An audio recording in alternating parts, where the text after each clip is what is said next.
Јас сум Кети Лешко, мајката која што беше отпуштена за своето дете, а воедно и за време на своето боледување.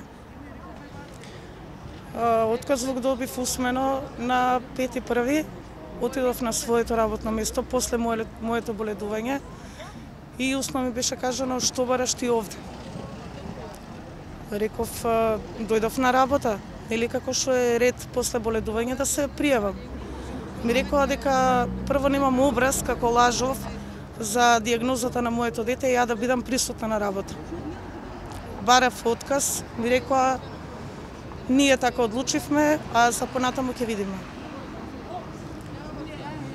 И го напуштив за минута време, има време да го напуштам маркетот со обезбедување. Да, еве цела документација, тој им беше доставено и нив. Меѓутоа мислам дека ова све е сценарио на претпоставените.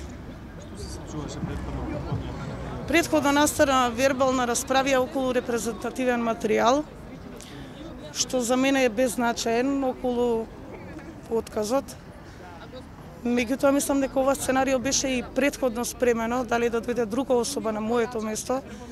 Меѓутоа и да имам некој прекршок направено и било што, мислам дека постојат санкции, образложение, опомена, казна, дисциплина, мислам, во овој случај ја не се осеќам нити виновна, нити па моето дете го злоупотребувам, као што ниедна мајка не би го заложила своето дете да добива поени на работно место. Да, имав мобинг 4 дена пред да го добијам отказот. Со пораки по телефон, со вознемирување, закани преку колегите, демек ќе видиш која сум јас и така да мислам понатаму веќе си го гледам своето дете, кој што е тековно на оперативен зафат. Сега понатаму. Имам пријава, да, пријави веднаш после празниците. Ми беше кажано дека ќе се превземе се што е можно околу оваа проблематика и мислам дека правдината ќе се излезе како што треба.